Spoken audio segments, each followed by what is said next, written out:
about your plan for Black men. Yes. It's something huge Yes. that you have just released this Yes. week.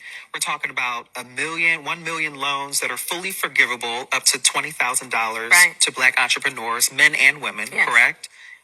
Expanding access to bank accounts, expanding the child tax credit.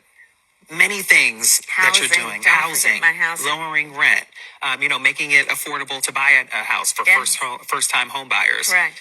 Talk to me about this Yes. plan, just in summary, Yeah. and how this will impact not only Black men, but all Black people. Sure. So my plan is to build what I call an opportunity economy, which means giving people an opportunity to actually achieve those ambitions, those goals, and those dreams. So, for example, housing is too expensive. The American dream is something that previous generations could kind of count on, but no more. So, one part of the problem is that we have a supply issue in terms of housing supply. My plan includes working with developers to do and home builders to create incentives for them to build 3 million new homes by the end of my first term.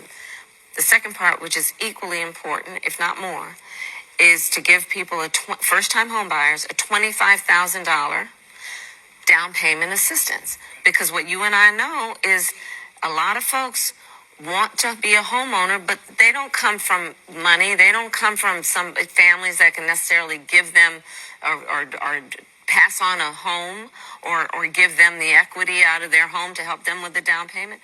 $25,000 down payment assistance just helps people get their foot in the door to then save up to cover a mortgage. $6,000 child tax credit. I'm expanding the child tax credit to $6,000 for young families so that in the first year of their child's life, they have the resources they need to buy a crib, a car seat, clothes, knowing that all parents have a natural desire to parent their children well, but not all parents have the resources to be able to do that. Opportunity. I think there is a real misconception that people just, and only their highest aspiration is to have a job. That's not where I come from in terms of how I think of it. The baseline should be everybody has a job. What we should be doing is creating incentives for people to be able to build wealth and build intergenerational wealth. But again, knowing that not everybody starts out on the same base. But when you give them a little bit to just compete, they will work around the clock, good ideas, innovative ideas. And when they have just that little bit extra, it gives them what they need to actually get in there and compete and thrive. That's the $20,000. That's the theory behind the $20,000 forgivable loan for people at a certain threshold, to just give them the resources, like I said, to start up a website, to buy the equipment they need, depending on the kind of business that they're creating, so that that's not the barrier to what otherwise is going to be their incredible work ethic and hustle to actually make a success out of their smart idea that actually has relevance to the community. Ladies and gentlemen, this is Lions Den with another news and commentary. Kamala Harris just released plans for us Black men, right? After all the criticisms that Barack Obama has done. And I'm going to tell you something. All the stuff that Kamala Harris says isn't working. This is not what we want. It's not really what the Black community want. And what she's trying to do is to separate it. Before I start this video, I would like to thank Darling Television from TikTok for this video. And you notice she comes in on the Shade Room with Black Women Network, which is a Black women's site. She comes on the Shade Room talking about this nonsense. Black men doesn't want this plan. Black women doesn't want this plan.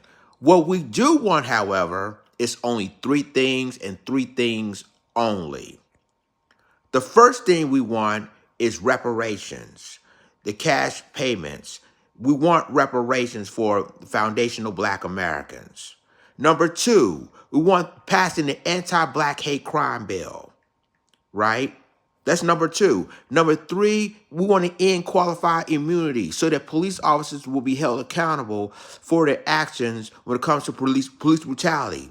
But see, you guys choose to ignore all of that. And see, black people are fed up. As black men, as a black man, we fed up of all the games y'all play against us. And it's not just black men, black women too. In the entire black community, we're tired of the lies and the games that the Democratic Party has using against us. We know that Kamala Harris is desperate because they know that we're not voting for her this November. So she's trying to use strategy to bring black men to vote for her. But ladies and gentlemen, it's too little too late. And the plan she is creating for black men will not work. So all this stuff that she has created has, disappointed the black community. And again, us black men, we don't have to speak out like black women do. What we do is silence. We walked away, and black women will follow when we're walking away. This is how it is. And it's funny that they only do it for black people. You don't do it for the white people, or for white men, or for Asian men, or for Hispanic men when it comes to that situation.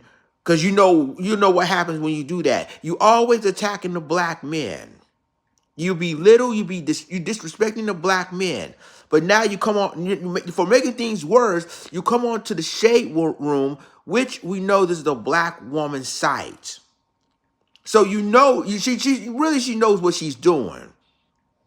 But then, without those three agendas we don't want to hear from you. Until you say, okay, we want reparations for foundational black Americans, for ADOS, for freedmen. Or you passing an anti-black hate crime bill. Or when you get in qualified immunity. If it's not all three or one of those three, we don't want to hear from you, Kamala. We don't. We're tired. We're tired of you playing these games, trying to divide black men to the black woman. And that's what they're trying to do. That's why she's on the Shade Room, which is an all-black female site. She knows exactly what she's doing. But you know what?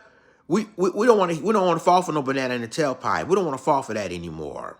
That's over with. It's over with. Let me know what you think about it in the comments.